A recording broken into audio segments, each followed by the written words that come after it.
నా పేరు నగేష్ అండి. నేను 20 సంవత్సరాల నుంచి ఇదే వర్క్లో జీవనం సాగిస్తున్నాను.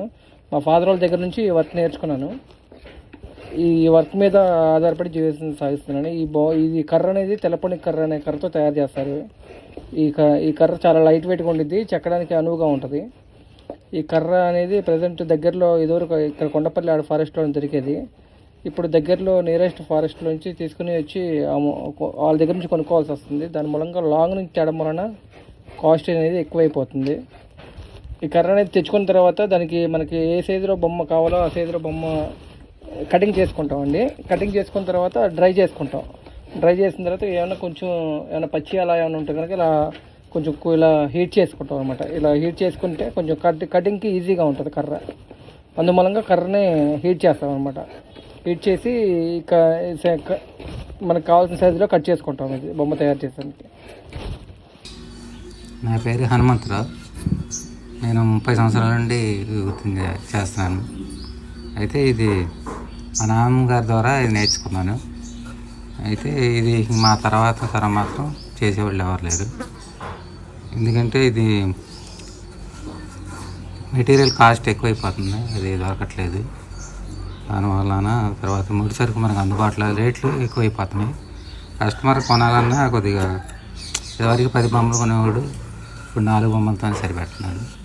సో ఇదేంటంటే 400 సంవత్సరాల క్రితం పుట్టిందని చెప్తారు. దీన్ని రాజస్థాన్ నుండి ఆర్యక్షత్రియులు అనేవాళ్ళు మన 17వ శతాబ్దంలో శ్రీకృష్ణదేవరాయలు కాలంలో ఆయన ఏంటంటే కవులని కళాకారుని ప్రోత్సహించేవాళ్ళు అనమాట. నా పేరు గాదే పూర్ణచంద్రం అండి. మేము 91లో ట్రైనింగ్ అయ్యాను కొండపల్లి బొమ్మలో. ఇక అప్పటి నుంచి 10 సంవత్సరాల క్రితం వరకు నేను చెక్క బొమ్మలు చేసేవాడిని. అయితే ఇక అప్పటి నుంచి చెక్క బొమ్మలు ఆఫ్ చేసి డాన్సింగ్ డాల్ తమిళనాడు అండి తయారీది. తమిళనాడు అయితే ఇక్కడ దొరకడం కష్టం అవుతుంది, అక్కడికి వెళ్ళి తెచ్చుకోవాల్సి వస్తుంది. అందుకని నేనేం చేశానంటే నేర్చుకొని ఇండస్ట్రీ ఇక్కడ పెట్టుకున్నాను అనమాట. అయితే చెక్క పని అనేది నేను ఒక్కనే చేసేవాడిని. ఈ పని అనేది లేడీస్ సపోర్ట్ ఉంటుందని 10 మందిని లేడీస్ని పెట్టుకొని ఈ పని చేస్తున్నాను అనమాట. డాన్సింగ్ డాల్ ఇది అంతా పేపర్ మెష్ ఐటమ్. ఈ మెటీరియల్ అంతా తమిళనాడు నుంచి వచ్చింది. కొండపల్లి అనగానే మెయిన్ గుర్తుకొచ్చేది దశావతారం, ఏనుగంబారి, ఎడ్లబండి, పల్లకి, ఇవి మెయిన్ ఐటమ్ అండి. తాడి చెట్టు ఒకటి, ఇవన్నీ మెయిన్ ఐటము. తర్వాత ఇంకా కొన్ని కొత్త రకాలు వచ్చినాయి. అయితే ఇవి ట్రెడిషనల్గా ఎప్పటి నుంచో అలా నడుస్తూ ఉన్నాయి. ఇప్పుడు ఎంత ఓల్డ్ అయినా కూడా అవి ఇంకా న్యూలీగానే మూమెంట్ మాత్రం బాగుంటాయి అవి సేల్.